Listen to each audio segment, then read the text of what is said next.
Well, let's get an update now on the situation at Wits. Our reporter Chriselda Lewis joins us once again from campus. Chriselda, good afternoon to you. Give us an update. Has that memorandum been delivered?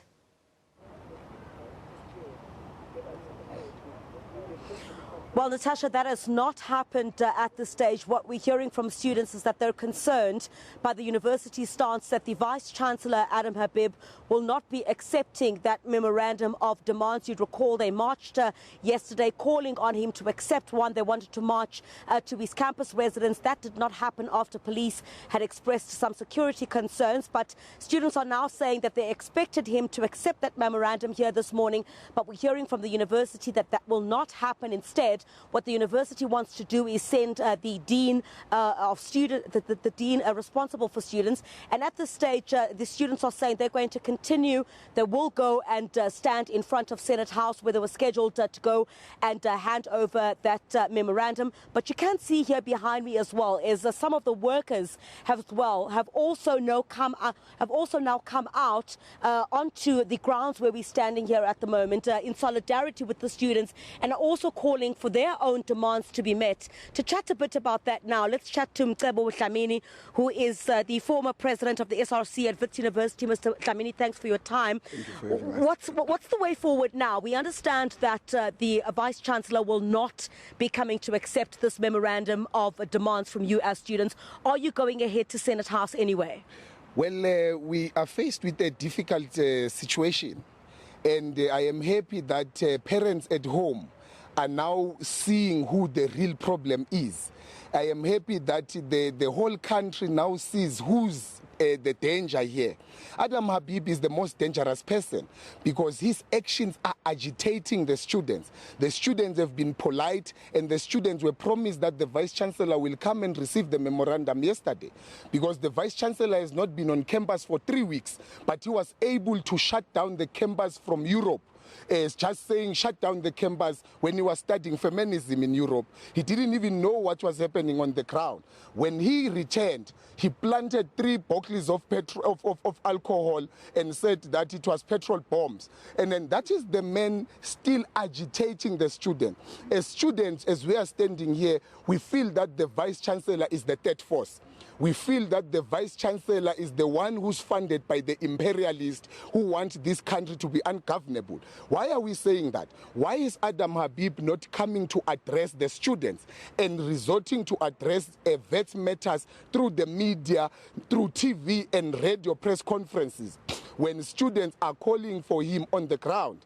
And they are sincerely saying, Vice-Chancellor, we have internal problems. The internal demands that we wanted to raise emanate from the fact that the academic year at Wits has ended, and that lecturers have already sending messages that we should start reading from where to prepare for exams. We are saying to the university, the demands were that if the protests end, whenever they end, we are asking him to still at least give us 2 weeks or a week a study break to prepare for exams. So those are the internal demands, but now he's not here and he's saying that we must follow certain processes. I just want to get to that, Mr. Dlamini. So now, what is the plan? Your plan had been to go to Senate House. The Vice-Chancellor is not going to go there. Are you abandoning plans because the university says that it wants to send the Dean of Students instead?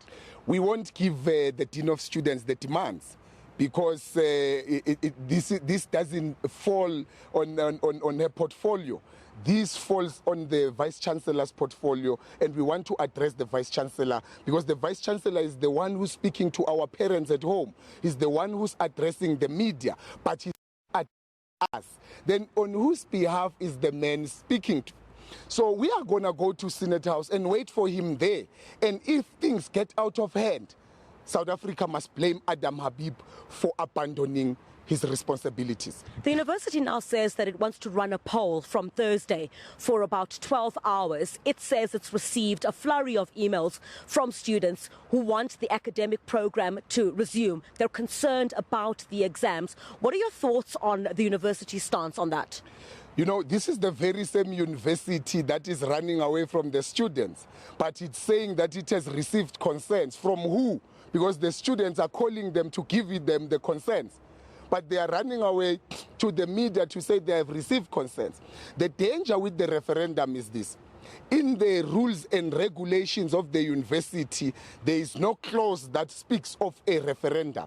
In the constitution of the university, there is nowhere where it speaks of a referendum, but there is a space for a student assembly.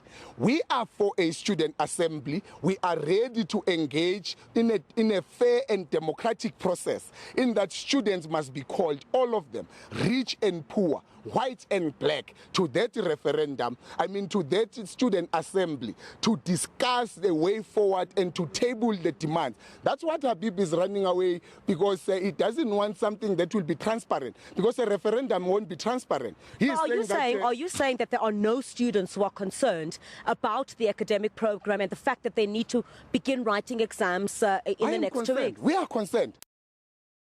We came here for academics. We want academic excellence. We also want to write exams. All of us are concerned here. That's why we are calling Adam Habib to come to us, so that we raise those concerns. Not unless this is an animal farm, that there are animals which are better than others. We are saying we are also concerned. We want to write exams. We want to find a way forward on this matter. But a referendum is not fair and it's not transparent. He's saying that we will vote online. And then who is controlling the system of voting? How will we know that it's they say the IEC will oversee the process. Why is he not calling a student assembly?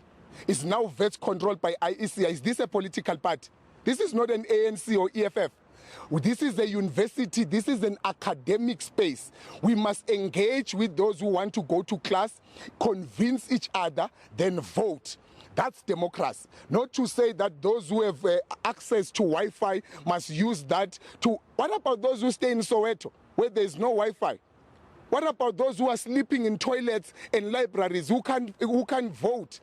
A student assembly is the most democratic process, and we support it. A referendum is not covered in any of the university rules. So you're rejecting that? It's unfair, and it's rejected, and it's witchcraft. This is witchcraft. A referendum is witchcraft. And no wonder Habib is from Maritzburg, and we are told that... All right, Mr. Dlamini, I think let's just get to the workers as well. The workers, I see, have also come out in their numbers. They have demands of their own, which they planned to take to the university. If you could kindly just brief us on some of those and what exactly they want the university to do moving forward. Like when we dispersed yesterday, we went home with the notion that the Vice-Chancellor will meet us at 12. So the workers for internal demands, and the workers are internal, so they have their own grievances internal in sourcing and student of workers studying for free in the university, because the university says that its staff are allowed to study for free.